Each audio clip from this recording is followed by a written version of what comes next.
Hello students, welcome to civil step Himachal. आज हम science के मेंस के टॉपिक में डिस्कस करेंगे सिस्टम ऑफ राइस इंटेंसिफिकेशन। देखिए, ये एक टेक्निक है जिसमें साइंटिफिक एज वेल एज अगर मैं बात करूं एनवायरमेंट टॉपिक दोनों कवर होते हैं। फाइन, डिटेल में मैं इसकी बात करूंगा। देखिए, पॉपुलेशन ऑफ इंडिया बहुत बढ़ रही है, वर्ल्ड पॉपुलेशन इंक्रीज हो गई है, 8 बिलियन पहुंच गए हैं। फूड शॉर्टेज ऑफ फूड एक बहुत बड़ा इशू है। सिस्टम ऑफ राइस इंटेंसिफिकेशन एक मेथड है, साइंटिफिक मेथड है। अगर मैं बोलूं, इसमें बहुत सारी चीजें हैं। इसमें ऑर्गेनिक फार्मिंग भी मैं बात करूंगा, इसमें वे ऑफ कल्टीवेशन में बात करूंगा। साइंटिफिक वे ऑफ कल्टीवेशन है जो यील्ड इंक्रीज मतलब प्रोडक्शन को इंक्रीज करने में हेल्प करता है राइस की। इससे वाटर सेविंग होगी, एनवायरमेंटल जो इम्पैक्ट होता है, मीथेन प्रोडक्शन होती है, वो नहीं होगी। उनके बारे में मैं बात करूंगा और ये organic way of rice cultivation है, डिटेल में मैं इसकी बात करूंगा। नेसेसिटी है, क्योंकि देखो अब लैंड तो इंक्रीज नहीं हो सकती, स्पेशली इंडिया में जो लैंड रिसोर्सेज है वो क्या है, लिमिटेड है।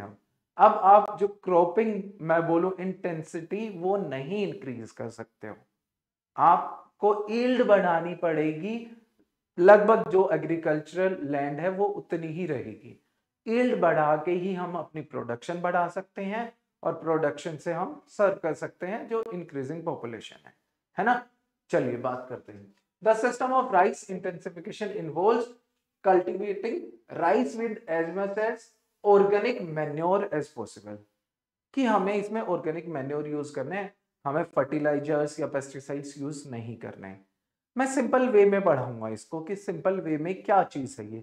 Starting with young seedling planted singly at wider spacing in square pattern. Square pattern में यंग प्लांटलेट्स, देखो आपने देखा होगा राइस में ट्रांसप्लांटेशन होती है, मतलब एक जगह राइस के पौधों को उगाया और उठा के दूसरी जगह लगा दिया। ये चीज आपने देखी है जो ट्रेडिशनल मेथड है।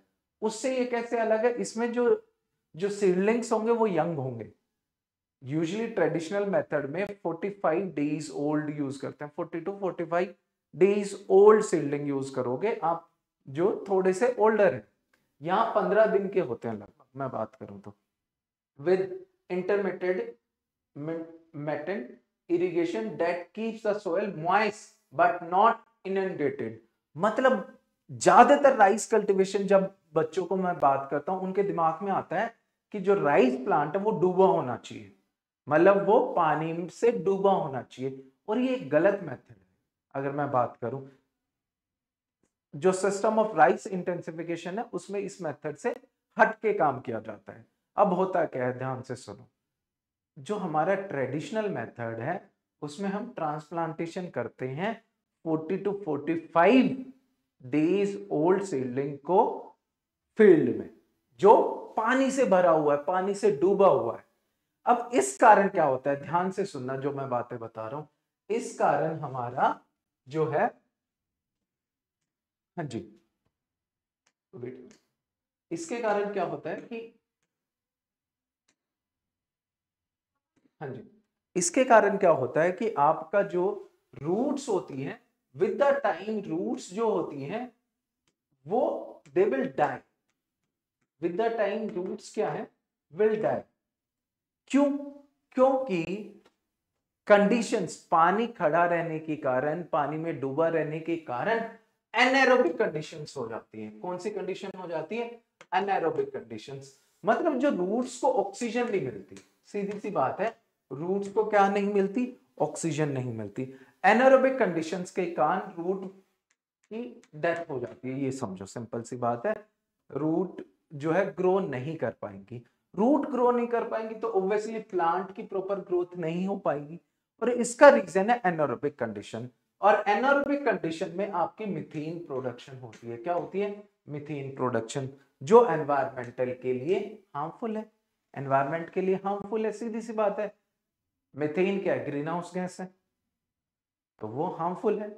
अब जो ट्रेडिशनल मेथड को छोड़ के जो एसआरआई है, इसमें क्या किया जाता है, एसआरआई में आप सिर्फ 15 दिन पुराने मतलब 15 डेज ओल्ड सीडलिंग्स को ट्रांसप्लांट कर। ट्रांसप्लांट कैसे करोगे, सिर्फ आप यंग प्लांट्स जो लगभग 2 पत्तों वाले हो, 2 लीव्स स्टेज पे ट्रांसप्लांट करोगे, क्विकली ट्रांसप्लांट करोगे, मतलब फटाफट, ताकि उस पे शोक का जो असर है, मतलब अगर मैं बोलूं कि अगर आप बहुत ज्यादा देर उसे बाहर रखते हो तो जो प्लांट होता है, सीडलिंग होता है, वो ग्रो नहीं कर पाता। उसे बाहर जितना जल्दी हो उसे ट्रांसप्लांट कर लेना चाहिए, जितना जल्दी हो। और जो यूजुअली ट्रेडिशनल मेथड में बिल्कुल क्लोज होता है, इसमें यूजुअली 1 मीटर का स्पेस देते हैं स्क्वायर, मतलब जो लाइन होंगी, रोज और कॉलम्स होंगे, उनमें 1 मीटर की दूरी पे ये सीडलिंग्स लगेंगे। इसमें आपका जो राइस सीड्स यूज होते हैं वो बहुत कम होते हैं, 2 kg से भी कम होते हैं, जबकि ट्रेडिशनल मेथड में 10 kg के आसपास सीड। देखो इनपुट कॉस्ट ही कम होगी है, समझ रहे हो मेरी बात, इनपुट कॉस्ट ही बहुत कम होगी है, आपका 2 kg ही राइस लग रहे हैं। इससे क्या होता है, आप दूर दूर पौधे लगा रहे हो, यंग सीडलिंग लगा रहे हो, तो ग्रोथ अच्छी होगी। दूसरा ट्रेडिशनल मेथड में क्या है, दे विल बी इनंडेटेड, मतलब पानी में डूबे रहेंगे। ये पानी में डूबे नहीं रहेंगे, यहां पानी दोगे, इरिगेशन होगी, लेकिन पानी खड़ा नहीं होगा, मींस यहां पानी में डूबे नहीं रहेंगे। उसके कारण क्या फायदा होता है, रूट्स की अच्छी ग्रोथ होती है। रूट्स की अच्छी ग्रोथ होगी तो आपका जो प्लांट का, हिंदी में बोलूं, जो बूटा होता है, जो प्लांट के जो लीव्स होते हैं, जो नंबर ऑफ सीड्स होंगे वो बहुत ज्यादा होंगे पर प्लांट। जबकि जो नॉर्मल मेथड है उसमें क्या होगा, जो बूटा जिसे बोलते हैं उसका क्या बोलोगे, कि उसके जो नंबर ऑफ लीव्स हैं, स्टेम्स हैं, वो बहुत कम होते हैं ट्रेडिशनल मेथड से जब आप राइस उगाते हो तो। इसमें ज्यादा होंगे, और ज्यादा होंगे राइस का जो, अगर मैं बोलूं राइस के जो सीड्स होंगे वो भी, उनका भी नंबर ज्यादा होगा। बट इसमें क्या करना पड़ेगा, इसमें आप पानी में डुबा के नहीं रखते, इसके कारण वीड्स उग जाते हैं, तो आपको मैन्युअली उन वीड्स को हटाना पड़ेगा। ये चीज है, लेबर इंटेंसिव होती है। एसआरआई क्या होती है, लेबर इंटेंसिव होती है, मतलब आपको जो वीड्स हैं वो उखाड़ने पड़ेंगे, आपको पेस्टिसाइड्स यूज नहीं करने, हर्बिसाइड्स यूज नहीं करने, सॉरी, हर्बिसाइड्स यूज नहीं करने। और जब आपका प्लांट हेल्थी होता है तो वो डिजीज रेजिस्टेंस भी होगा, मतलब उसमें मिनिमम आपकी डिजीजेस होंगी। समझ रहे हो मेरी बात, ये सारी चीजें मिलके क्या करती हैं, आपकी राइस की प्रोडक्शन को बढ़ाएंगी।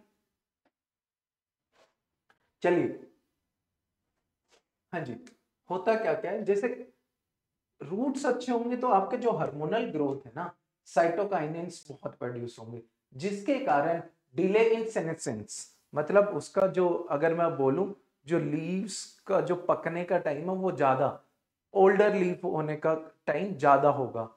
आपके जो है increase leaf number and leaf size, जो मैं हिंदी में बोल रहा था, पंजाबी में जो बूटा बोलते हैं वो ज्यादा होगा, और ज्यादा बड़े लीव्स होंगे।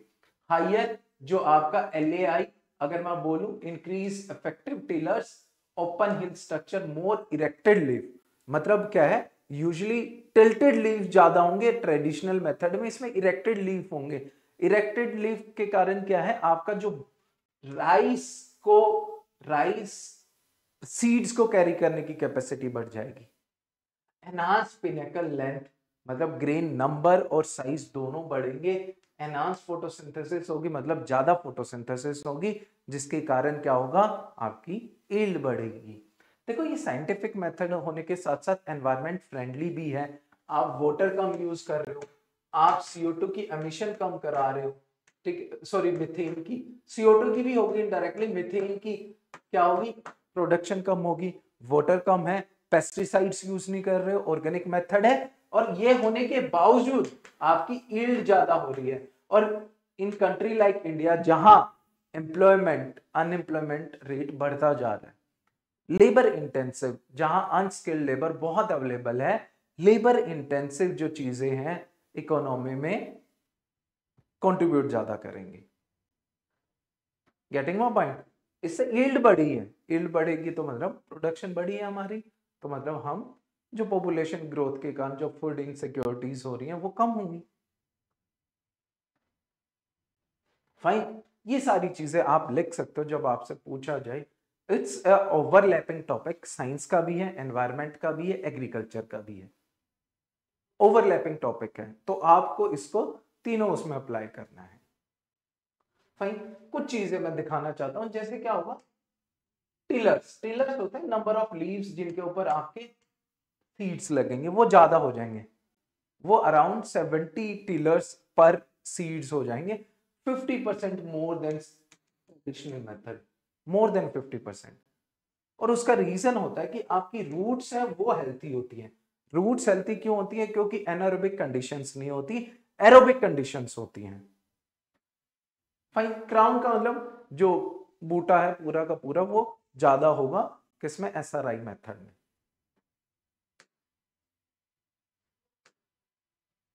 आपकी राइस प्रोडक्शन बढ़ेगी, यील्ड बढ़ेगी, वेट भी बढ़ेगा, जो दाना होगा अगर मैं बोलूं सीड होगा वो प्रॉपर पकेगा। जबकि जो ट्रेडिशनल मेथड होता है उसमें क्या हो जाता है, लास्ट में आके आपकी रूट्स बिल्कुल डाई आउट हो जाते हैं, मतलब खत्म हो जाती है, जिसके कारण थोड़ी सी भी हवा आई ना तो वो गिर जाते हैं, टिल्ट हो जाते हैं। और टिल्ट होने के कारण देखो, मॉनसून सीजन होता है, आंधी आती रहती है, हवाएं चलती रहती है, थोड़ी सी हवा आते ही वो टिल्ट हो जाता है, और सीधी सी बात है टिल्ट होते ही उसकी आप सोचो प्रोडक्शन आधी अपने आप होगी। समझ रहे हो मेरी बात? जब तक वो इरेक्टेड रहता है तब तक प्रोडक्शन होने के ज्यादा चांस, यील्ड ज्यादा होती है। जैसे ये है, ये प्रॉब्लम दूर हो जाएगी।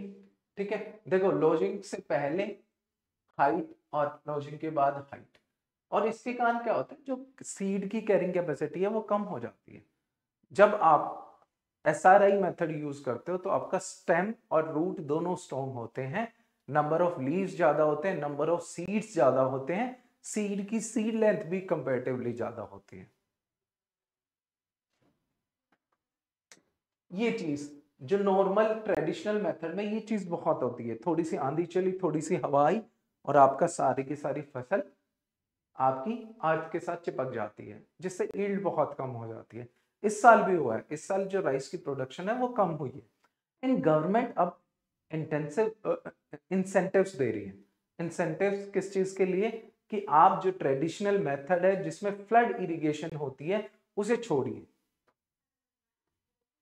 समझ रहे हो मेरी बात? जो फ्लड इरिगेशन के कारण, ग्राउंड वाटर की भी बात कर सकते हो, ग्राउंड वाटर आपका क्या होगा, हाँ जी, ज्यादा यूज होता है ना फ्लड इरिगेशन में, ट्यूबवेल्स वगैरह से निकाल के वेल्स, पंजाब हरियाणा में हालत देखो, जो ग्राउंड वाटर है वो बहुत नीचे चला गया है। तो ये सारी चीजें आपको ध्यान में रखनी है जब आप इस टाइप का क्वेश्चन करो। ये साइंटिफिक भी है, एनवायरमेंटल भी है, एग्रीकल्चर का भी क्वेश्चन है, तो फूड सिक्योरिटी का भी क्वेश्चन है, तो आपको ओवरलैपिंग ये चीजें ध्यान में रखते हुए अपना आंसर लिखना चाहिए।